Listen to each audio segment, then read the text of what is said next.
Hello again and welcome back to our course on Excel 2019 Advanced. We're now going to turn our attention to some more advanced aspects of financial functions, and many of the functions that come into the category of advanced are ones that are used more in a professional context than they are personally. Having said that, many of them can be used for personal finance, and the first case that we're going to look at relates again to loans, but in this case I'm going to do something that business often needs to do, and that is to split the payments on a loan between principal repayments and the interest repayments to understand what part of a loan falls into each category. Now, I've set up a very straightforward example here. The table of values is in B2 to C6.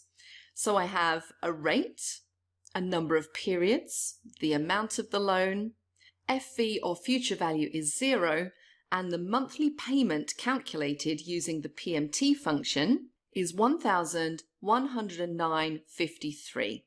And what I want to do is determine how much of that payment is principal and how much of it is interest. And I'm going to use two specific Excel functions to calculate those amounts.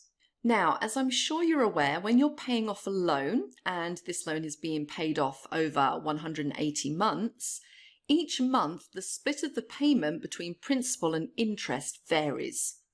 Generally speaking, the amount of the payment which goes to paying off the principal increases and the amount of interest decreases.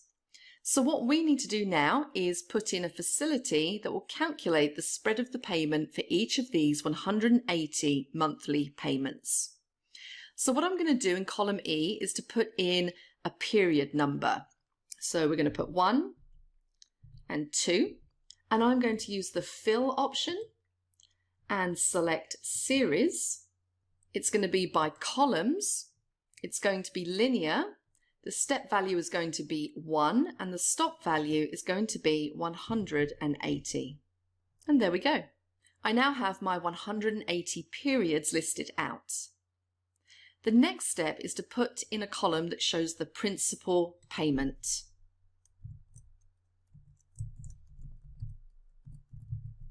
Now, there is a specific function in Excel that calculates the principal payment in a monthly payment on a loan, and it's called the PPMT function.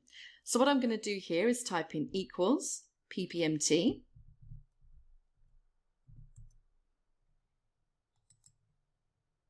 And the first argument is the rate per period. So remember, it's monthly payments. So we want the annual rate divided by 12. The period number is actually E2. The number of periods is C3. The principal value is in C4. And the future value is currently at 0, but it's in C5. And click OK.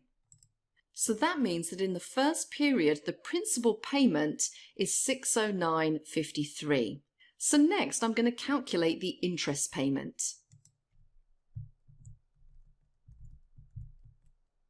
And the function I use here is IPMT.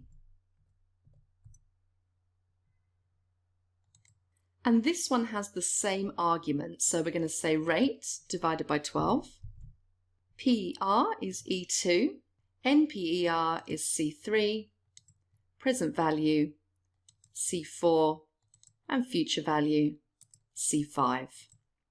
And you can see that my first interest payment is $500 for the first month. And of course, if you add the principal and the interest together, you get the payment that you can see in cell C8. Now, the next step I did is a deliberate error earlier on, and we really don't need to do deliberate errors for this type of thing now, because as you'll already realize, although I'm going to fill down all of these values, some of those arguments need to be made into absolute. So let's just bring up the function arguments again and check which ones. C2, for example, is always going to be C2, but as the use of this formula goes from F2 downwards, C2 isn't going to vary. Now, the only thing that will tend to vary as I drag down is the row number. So technically, all I really need to do is to make the row numbers absolute. So let's go through. And for NPER, present value,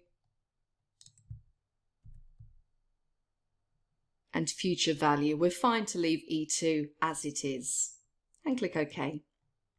Let's do the same for our IPMT function that we have in G2.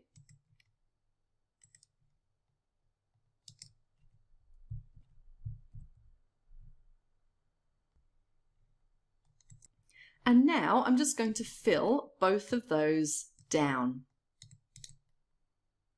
And you'll notice in the very last payment at the bottom, the interest payment is only $3.69, whereas the principal payment is $1,105.85. Now, just as an interesting exercise, having selected those two columns, what about an auto sum?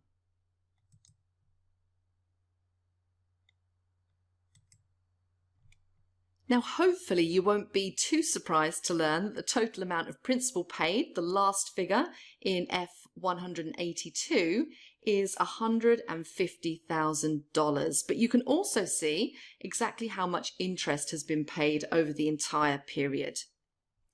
Now, make sure to familiarize yourself with the list of financial functions. Many of them are very specialized, but there are some which you're going to be able to use in many different situations. And one of the popular uses of these functions is in looking at depreciation of assets. So in the next section, I'm going to demonstrate a very simple depreciation function.